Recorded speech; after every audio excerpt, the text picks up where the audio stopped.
Dan Hope, 11 Warriors, at Dan_Hope on Twitter. Joined us on 365 Sports Ohio State, pretty much about where everyone thought, somewhere in that top 2 to 3, maybe 1 or 3, or of course at number 2 in the preseason poll. And Dan joins Paul Craig, David Smoke on 365 Sports. Dan, everyone knew they would be ranked high. They always seem to be. Cole, what is the minimum requirement? The minimum requirement to scratch the itch for Buckeyes fans this season? Well, the minimum is simple. It's beat Michigan. I mean, that's the number one thing that Ohio State has to do this year is beat Michigan. It's been 4 years since Ohio State has won a game against its biggest rival, 3 straight losses in that rivalry game. That's the minimum. I mean, the expectations for this Ohio State team are to go win the national championship. But when you talk about what this team absolutely has to do, you have to beat Michigan and you have to make the college football playoff. Dan, is this got a feeling for Ryan Day of if not now, when? Yes, I think it absolutely does, because I think this is the best roster he's had. Maybe you could put 2019 up there, but I think this is right there with that, which was his first team at Ohio State as the best roster he's had. And with all the guys who made the decision to stay for their senior year, whether that be Travion Henderson, Emeka Egbuka, Jack Sawyer, JT Tuimoloau, Denzel Burke, you name it. All those guys decided to stay for another year for a shot, to beat Michigan, to win the Big Ten, to compete for a national championship. You bring all those guys back, and then you add guys like Caleb Downs and Quinshon Judkins. I think if he can't, accomplish at least, a couple of those goals with this roster, then there are going to be questions about whether he has what it takes to get Ohio State to that mountaintop of college football. Dan, what are the biggest questions surrounding Will Howard at the moment for Buckeyes media folks and Buckeyes fans?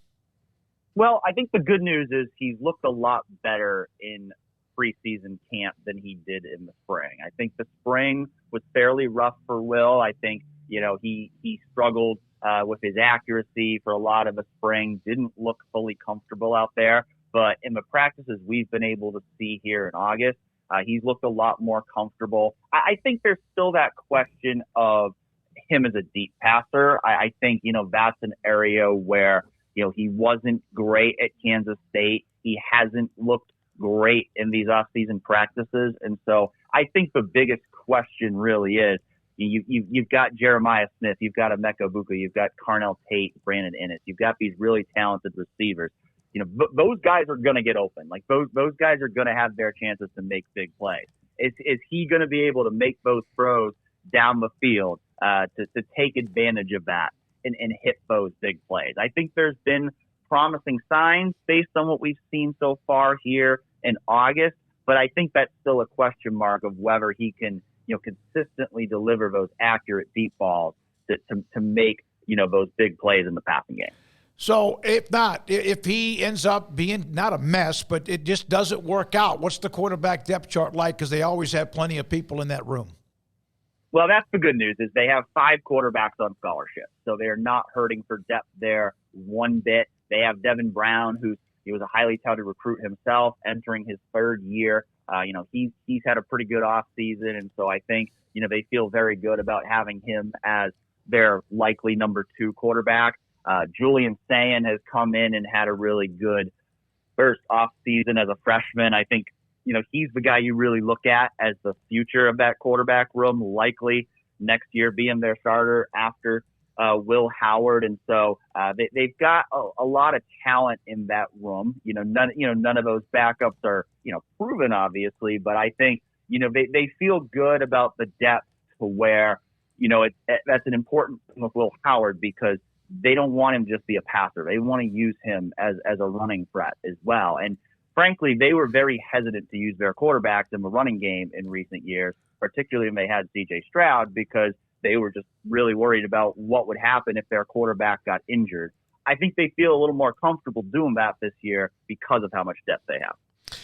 They lost, what would you say, Dan, 3 guys that sting really last year?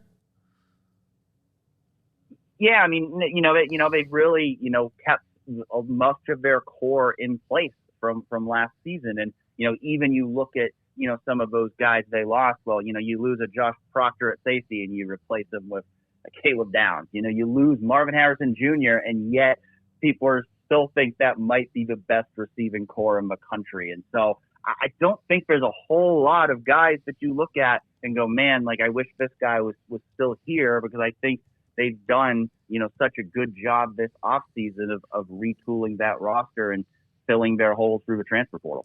The Buckeyes have always had some Texas flavor. J.K. Dobbins, J.T. Barrett, Garrett Wilson. Over the years, there's always been at least a couple guys. They got a couple Texas players on the roster. The freshman running back in James Peoples, but I know that's a crowded room.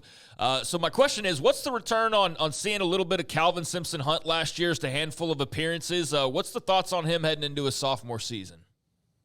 Yeah, I think he's looked good in preseason camp. We've seen him have some good practices out there. Now, he's still going to be a backup this year because Denzel Burke is back, Davison Igbenogsen's back, Jordan Hancock's back, Jermaine Matthews Jr. is another guy in his class that looks really, really good. And so, I think because of that, you're looking at him being the fifth or sixth corner on the depth chart. So I don't expect him to be a guy that's going to play a lot of snaps this year, at least in terms of when the game's on the line. But certainly a guy that I think they're, optimistic about what he can be in the future as somebody who could be competing for a starting job a year from now. Dan, how much does Kelly how does that help at least alleviate some of the stress being the head coach at Ohio State that's going to come with it, like being the president in some ways, but with Kelly there, Chip Kelly there to help offset some things?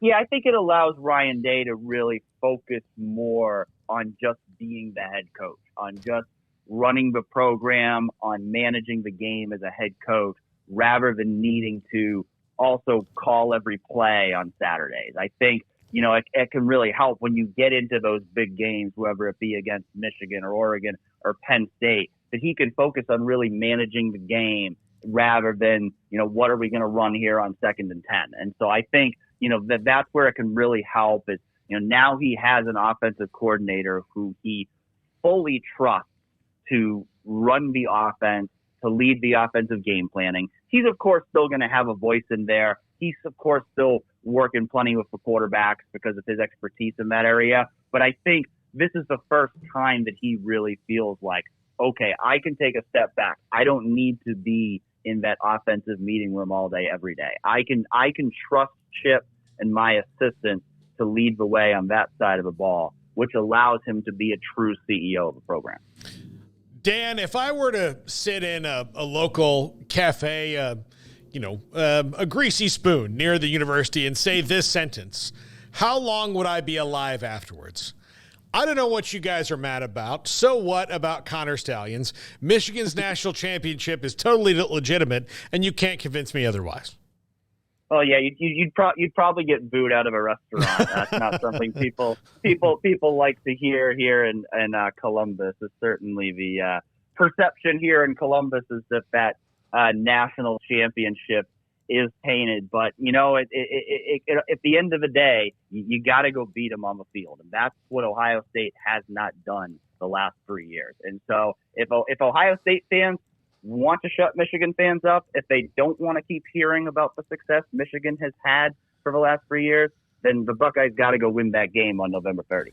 How do you feel like the impact of the four schools with Oregon, Washington, USC, and UCLA, with Oregon obviously loaded up, USC kind of not sure, but they Lincoln Riley, Washington lost a ton, and UCLA seems to be in a transition year.